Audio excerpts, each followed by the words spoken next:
కొత్తగా వచ్చినటువంటి మా పార్టీ పారదర్శకతతో పనిచేయాలనుకుంటుంది, అవినీతి రహితంగా పనిచేయాలనుకుంటుంది, జవాబుదారితనంతో పనిచేయాలనుకుంటుంది.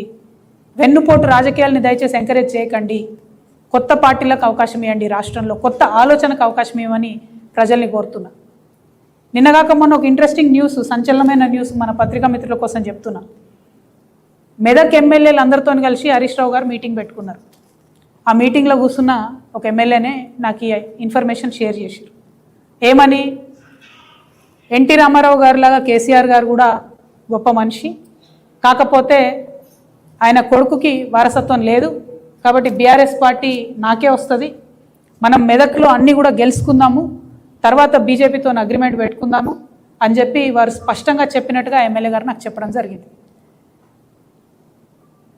అంటే మెదక్ని వేదిక చేసుకొని బీఆర్ఎస్ పార్టీని హస్తగతం చేసుకొని ఎన్టీ రామారావు గారు పేరు తీసిరంటేనే ఈయన కేసీఆర్కి వెన్నుపోటు పొడుస్తాడు అనేది మనం స్పష్టంగా అర్థం చేసుకోవాలి.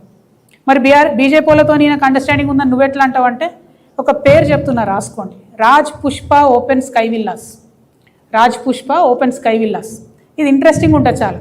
ఈ రాజ్ పుష్ప ఓపెన్ స్కై విల్లాస్లో ఒక ఇంటి నుండి పాలల్లో పసుపు మిరియాలు కలిపి హరీష్ రావు గారి ఇంటికి పోతాయి. అంటే అది కోడ్ అన్నట్టు.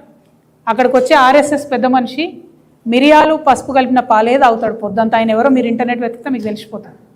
ఆ పెద్ద మనిషి ఆడికి వచ్చిన రోజు హరీష్ రావు గారి ఇంటికి పాలు పోతాయి అన్నట్టు. పోగానే హరీష్ రావు గారు ఆయన కార్యక్రమాలను బంద్ పెట్టుకొని ఆ ఇంటికి పోతాడు. అక్కడ ఆర్ఎస్ఎస్ పెద్ద మనిషితో పలు దఫాలుగా మీటింగ్ జరిగింది. ఈ టోటల్ అండర్స్టాండింగ్ ఏంటంటే బీఆర్ఎస్ పార్టీని హస్తగతం చేసుకొని వెన్నుపోటు వచ్చే రాజకీయం. సరే, నేను బీఆర్ఎస్ పార్టీలు లేను, బీఆర్ఎస్ పార్టీ ఏమైతే నాకేందో అది 1000 చెక్కలైనా 3 ముక్కలైనా నాకు వచ్చేది లేదు, పోయేది లేదు. కానీ ఇక్కడ హరీష్ రావు గుంటనక్క అనేటటువంటి వ్యక్తి యొక్క వ్యక్తిత్వం తెలంగాణ ప్రజలకు తెలవాలి కాబట్టి చెప్తున్నా.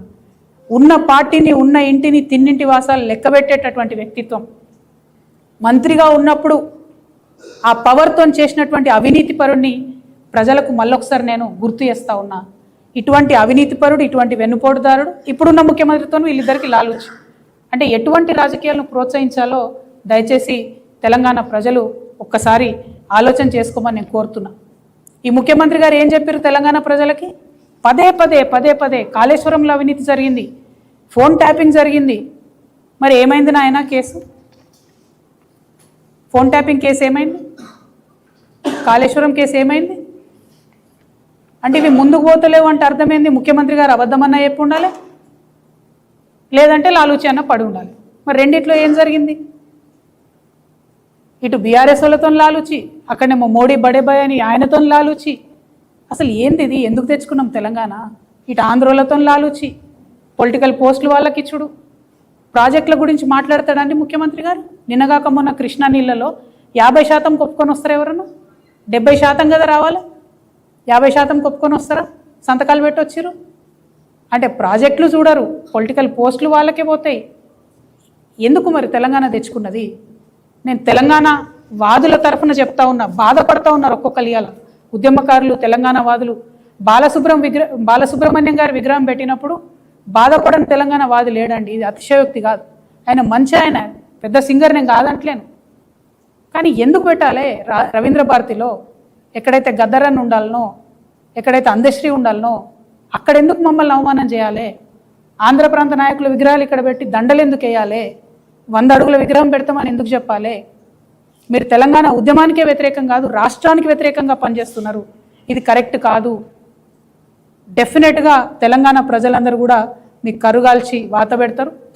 ఈ గుంటనక్క గారితోని మొన్న లండన్లో ప్రభుత్వ ధనంతో ముఖ్యమంత్రి గారికి మీటింగ్ జరిగింది. ఈ గుంటనక్క, గుంపు మేస్త్రి, లండన్ లాలూచి ఏందో, దాని సంగతి ఏందో టీఆర్ఎస్ పార్టీ ముందు కూడా మీకు ఎప్పటికప్పుడు అప్డేట్స్ ఇస్తుంటుంది. ఎందుకు ఈ మాట చెప్తున్నా అంటే, హరీష్ రావు గారు పచ్చి బీసీ వ్యతిరేకి. ఇక్కడ చూడండి, ఎవరైతే మాధవ్ రెడ్డి బీసీలకు 42% రిజర్వేషన్ రాకుండా చేసిండో ఆయన ఇంటికి పోయి శాలువాలు కప్పి సన్మానం చేసి మీటింగ్లకు పిలుచుడి నా ఓడు. బీఆర్ఎస్ పార్టీలో ఉంటాడానండి మాధవ్ రెడ్డి అంటే. ఆయన మొన్న కార్పొరేటర్గా పోటీ చేస్తే మేమందరం పిలిపించిన తర్వాత బీసీ సంఘాలు, తెలంగాణ రక్షణ సేన, జాగృతి అందరం పిలిపించినాక ప్రజలు ఓడగొట్టిరా పిలాని. కానీ ఇంకా ఉంచుకుంటారు ఎవరన్నా పార్టీలో? అంటే పచ్చి వ్యతిరేకి మేమని చెప్తున్నట్టే కదా. ఈ అంశాలన్నీ కూడా దయచేసి ప్రజలు గమనించుకోవాల్సిందిగా నేను కోరుతూ, మీ లాలూచి ఏందో బయట పెట్టండి. లాలూచి లేకపోతే ఫిట్ ప్రో క్వో కేసు పెట్టండి. తక్షణమే బ్రాహ్మణ పరిషత్లో ఉన్నటువంటి ఆంధ్ర చైర్మన్ను, వైస్ చైర్మన్ని రిమూవ్ చేయండి. యాదాద్రిలో ఉన్నటువంటి మెంబర్స్ని తీసేయండి. మీరు తెలంగాణ బిడ్డ అని నిరూపించుకోండి. లేకపోతే నేను మాత్రం ఇప్పటి నుంచి ఎప్పుడు పిలిచినా ఆంధ్ర రేవంత్ రెడ్డి గారు ఆంధ్ర ఏజెంటు మా తెలంగాణ సీఎం అని చెప్పి పదే పదే చెప్పాల్సి వస్తుందని చెప్పి తెలియజేస్తూ, మరి తెలంగాణ ప్రజలందరినీ కూడా మేము నిజామాబాద్లో 31 నాడు సభ పెడతా ఉన్నాము తెలంగాణ రక్షణ సేన తరఫున.